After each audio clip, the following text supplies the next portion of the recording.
पहचान स्वयं साधु होते हुए साधु की सेवा और निरंतर हरिभजन और सर्वभूत पर दया, समस्त जीवों पर दया का भाव। दया बिना साधु कसाई, और ये भी दया करी तो आफत आई हुई।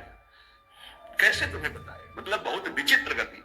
आध्यात्मिक आनंद की प्राप्ति के लिए बिल्कुल व्यवहार शून्य जीवन जो जिया गया, उसमें बिल्कुल विपरीत जीवन प्रभु ने किया है। हजारों लाखों की जो भीड़, ये जनसंख्या है भगवान, ये भीड़ भजन अगर निरंतर आपका अभ्यास है तो चल जाएगा, नहीं तो आम हो जाएगा कि मैं बहुत बड़ा हो गया हूं, जहां हुआ मैं बहुत बड़ा हुआ, वहीं से भक्ति का नाश हो जाएगा। ये सम्मानम कल्याति घोर गरलम नीचापमानम सुधा श्री राधा मुरली धरो भज सके वृंदावन मात्य। ए भाई, कभी भूलकर भगवान से यश मत मांग लेना कि हमारा भी नाम हो जाए।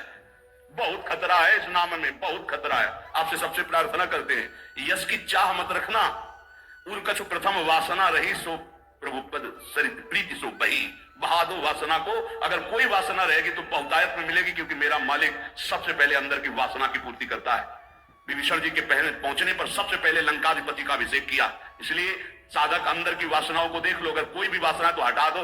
नहीं, मेरे स्वामी का स्वभाव है, पहले तुम्हें वासना की चीज फेंकेंगे ले, और जब घृणा हो जाएगी तब आगे बढ़ा देंगे। मान आखिरी खाई है जिसपे साधु गिर जाता है। इसीलिए सबसे पहले सिद्धावस्था की सीढ़ी पे निर्माण लिखा है। निर्माण अमोहा चित संग दोषा। अपने में कोई गुणा अभिमान आकर के ये श्रेष्ठता का भाव हो जाना, मानो परमार्थ में पोछा लग जाना है।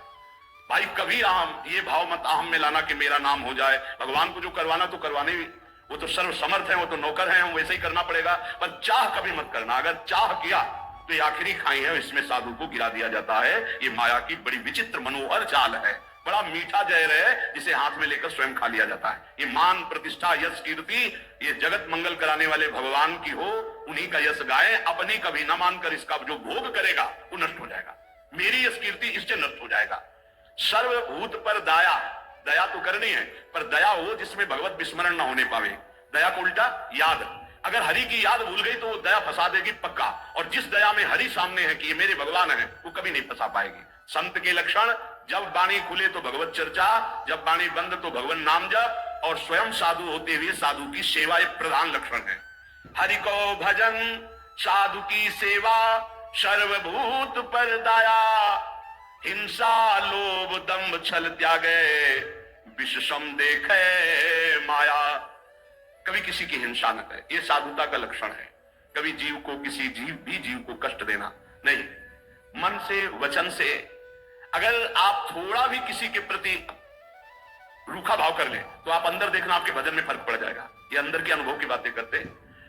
अगर उसको तुमने डांटा है, सही माने में डांटा है और भगवत भाव करके डांटा है, तब तो आपका भजन चलेगा।